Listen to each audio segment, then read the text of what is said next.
शिक्षा विभाग राजस्थान ने रचनाशील शिक्षकों को साहित्य सृजन में प्रेरित एवं प्रोत्साहित करने के लिए सन 1967 में एक सर्वथा अभिनव योजना शुरू की थी, जिसके तहत प्रतिवर्ष शिक्षक दिवस के अवसर पर शिक्षकों की नूतन रचनाएं पुस्तकाकार में प्रकाशित होती रही हैं। सन 1994 में बाल साहित्य संग्रह बरसे बादल बहता पानी से एक कहानी प्रस्तुत है। इस बाल कथा में बच्चों के मनोविज्ञान का चित्रण किया गया है। कहानी का शीर्षक है वहम का भूत। शीतल यूं तो अभी 5वीं में ही पढ़ रही थी, पर उसे अपने पाठ्यक्रम की पुस्तकों के साथ साथ चित्रकथा, कहानी, कविता पढ़ना भी बुरा नहीं लगता। जब भी कोई नई कहानी कविता पढ़ती तो दिन रात उसी के पात्र उसके साथ घूमते फिरते महसूस होते। परियों की कहानी पढ़ती तो खुद को परी बना लेते सपनों में। चोर सिपाही की कहानी होती तो वह देखती कि किस तरह वह सिपाही हो गई है और चोर को पकड़ रही है, फिर सब उसे शाबाशी दे रहे हैं। इन कविता कहानी के जरिए वह कई कई जगह देख चुकी है अपनी कल्पना में।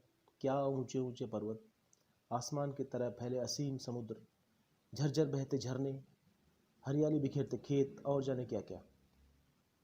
लेकिन परसों जो उसने बावड़ी वाले भूत के बारे में पढ़ा तो सचमुच उसके रोंगटे ही खड़े हो गए और सिहरन पूरे शरीर में आसमानी बिजली की तरह कौंध गई। मन या मस्तिष्क के किसी कोने में डर बैठने की अपनी जगह खोजता लग रहा था। मम्मी या पापा से बात करने की सोची, फिर सोचा कि दूसरे सोचेंगे कि इतनी बड़ी होकर भी डरती है।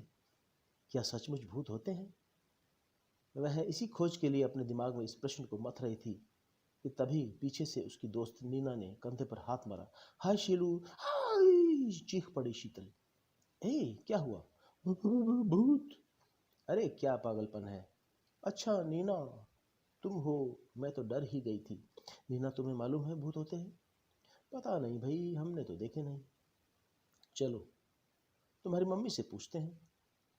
आंटी, क्या भूत होते हैं? अरे नहीं बेटा। किसने कहा तुमसे?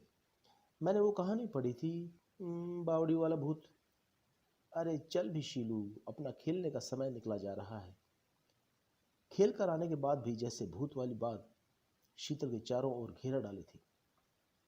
जैसे तैसे खाना खाया तो मम्मी ने पूछा, बेटे क्या बात है, तबीयत तो ठीक है ना? हाँ कहा, लेकिन मन में वही बात। चारपाई पर लेटे हुए 2 घंटे से ऊपर हो गए। नींद शीतल के आसपास भी नहीं फटक रही थी। करवटें बदलते बदलते काफ़ी देर हो गई। तभी उसे सामने दीवार पर कुछ हिलता हुआ महसूस हुआ। महसूस क्या हुआ, यह तो वास्तव में ही दिखाई दे रहा था। आखिर जिसका डर था वही हुआ।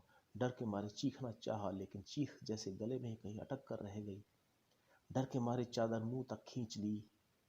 कुछ देर बाद सिर्फ आंखें चादर से बाहर निकाल कर देखा, अभी भी भूत वहीं था। तो क्या मम्मी उससे झूठ बोली कि भूत नहीं होता? नहीं, ऐसा नहीं हो सकता। मम्मी झूठ बोल ही नहीं सकती। उसे लगा जैसे भूत के सामने जाने का साहस उसमें पैदा हो रहा है। मम्मी पापा ने उसे हमेशा यही समझाया कि निडर बनो, साहसी बनो। जो डरता है उसे सभी डराते हैं। भूत से 2-2 हाथ कर लेने का उसका हौसला बढ़ता ही जा रहा था। धीमे धीमे वह चारपाई से उठी और दीवार की ओर बढ़ी, जहां भूत महाराज अपना नाच प्रस्तुत कर रहे थे। शीतल ने भूत को पकड़ने के लिए झपटना मारा, लेकिन उसके हाथ तो कुछ नहीं आया।